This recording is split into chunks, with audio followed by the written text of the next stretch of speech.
Okay, I'm going to be the next speaker. Somebody has a PA for you. I was asked to give a woman's perspective of this whole thing. And when I first thought about that, I thought, geez, is that corny? And then I realized it's actually really, really important. The media is going to try to frame this as women don't like guns. This is a women's issue. Moms are afraid of guns. Moms don't want guns in their kids' school. And they're going to try to take this issue and turn it into a women's issue. And we cannot let that happen. I see there's a lot of great women out here tonight, or this morning. We have to be out there. We can't...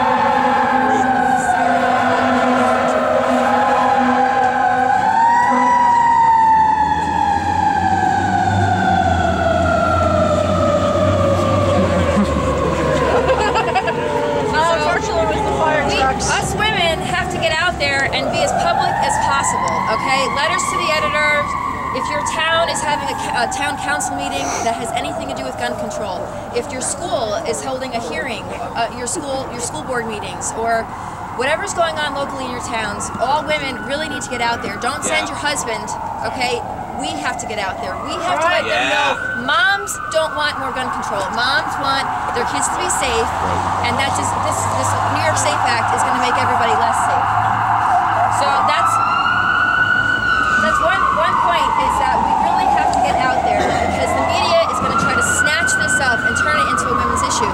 And the reason they're going to get away with it, if we're not careful, is that most women don't really, I would say they're not anti-gun, they just have no opinion of guns. I mean, most women aren't really into guns, and their husbands may not own a gun. And so they're sitting there thinking, well, I don't know, I don't really own a gun, why should I care about this? And what we need to do to let them know is why they do have to care, okay? So these are the 3 points that I use when I talk to people, and I just want to share them with you. If they're helpful, you know, everyone can frame it their own way. But the first thing I always say is, look, we are a nation of laws, not a nation of men. We have a constitution, and the right to keep and bear arms uninfringed is in our constitution. So if somebody doesn't like it, there is a process to change the constitution. It's a long, painful process, and it was meant to be that way, because we were not meant to be ruled by emotional mobs who decide all of a sudden they're going to get emotional about something and say, that's it, we're taking this right away. It was meant to be a long, drawn-out process to involve the public as much as possible. And so if there really is, and I don't believe it's true, but if there really is popular opinion that we should not have this right, let them go through the proper channels. Let them go and try to ratify a new amendment to the Constitution to change it. But until that happens, we are not going to we're not going to let our rights get taken away by some law that's obviously unconstitutional. And as we all know, this law violated not only the content of the law, it violated our state constitution, but also the process used. There is supposed to be a 3-day aging process for all bills for the same exact reason, so that we are not ruled by an emotional mob. And what happened? In the darkness of night, they went and just took our rights away, just like that. We're supposed to stand there and accept that. And so the point here is, okay, you don't like guns, you don't have a gun, you don't know why you should care about guns. Well, what right do you care about? Because if they came after this one now, what are they going to come after next? So that's why people who don't like guns should care about what's going on right now. That's one point. The second point is, there is a reason for the Second Amendment, as we all know. Our country was founded by an amazing group of men. They could have set this country up so that they were kings, and they didn't do that. They set this country up so that the people would have the power. They set up a government with 3 branches of government, and so those 3 branches could keep each other in check. But the people were meant to be the ultimate check on the power of the government. And how can we do that without the Second Amendment? That's why it was put there. And so my favorite quote for this point is by Thomas Jefferson. He said, the beauty of the Second Amendment is that it won't be needed until they try to take it.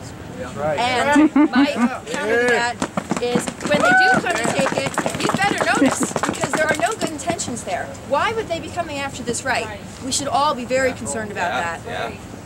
And then the last point that I make is the content of the New York Safe Act itself, which we all know. I know I'm preaching to the choir. That act is not going to keep us any safer. It will do nothing but to make us less safe. And I just want to illustrate how dangerously absurd these anti-gun people are, because in my town last week they held a solutions-based community forum on school violence. Okay, it was held in my town's high school auditorium. I thought, I'm going to go and hear what they have to say. they had a panel of experts up there. They had a state trooper, a teacher, a PTA mom, a teacher, did I say a teacher already? A psychiatrist, and it was hosted by the League of Women Voters. Okay, so you know what the bed was of the whole forum. And so the League of Women Voters legislative expert was also up there. And we were all in the audience allowed to write down questions on index cards and pass them to the front. So somebody posted a question, and the question was, do you really think that criminals are going to obey that law? And everybody on the panel kind of chuckled. And the woman from the League of Women Vultures,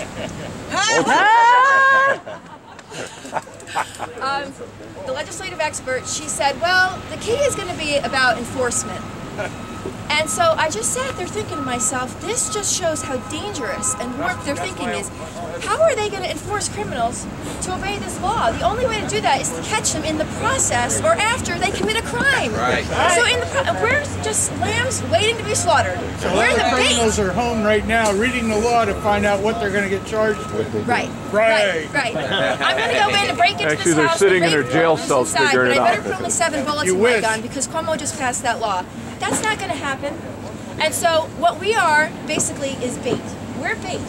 And we're somehow going to catch the criminals as they come and get us because we've been disarmed. Well, I'm telling you something. I'm not bait, and none of you people are bait either. And so that's not going to happen. Not on our watch, right? Nope. Right. We cannot let them get away with this. So I just want to mention a couple of other things. Number one, we all need to stay in touch. We need to join up with other groups. Somebody, I think, already said this today. This is not a Republican-Democrat thing. This is really, the Second Amendment, I really think they picked the wrong fight. The Second Amendment is going to unite all of us, okay? That's right. And so we need to find out who is for the Second Amendment. It doesn't matter if we don't agree on every issue. If we agree on this issue, we need to work together and move forward and defeat this thing. And so I just want to say, everybody get involved, and whatever it is you can get involved with. One way you can get involved is to join your town committee, whether it's a Democrat committee, Republican committee. Just an example, you know, like I just joined my Republican committee in my town over the summer, so now I'm a committeeman. And one of the major roles of the committees is to vet candidates. And so a lot of towns tend to be concerned with really mundane stuff like who's the town supervisor or the mayor. And you might think to yourself, I don't really care who's the mayor or the town supervisor. But as an example, Kathy Marchione was the town supervisor for the town of Half Moon. And then she became the Saratoga County clerk, and now she's a state senator who's fighting this thing. She voted against this thing. So it actually matters who your town supervisor is. You don't know where they're going next. And so the best thing to do is to get into your committees and vet them now. Okay? Don't let them move on and then you find out what they really believe. Okay? So getting involved in your town committees is one idea. There's lots of local groups like the Campaign for Liberty, the group I'm from, Upstate Conservative Coalition. Wherever you guys are from, I know there must be local groups. And there's a Facebook group that we set up that if you give us your information, I will email you the link so you can join it. But that's the whole purpose of that group. It's called New York State Second Amendment Groups United. And the whole point of it is to get everybody on the same page so we can work together and really fight this thing. Okay? Mind if I throw something out? Yeah, Lisa. Mind if I throw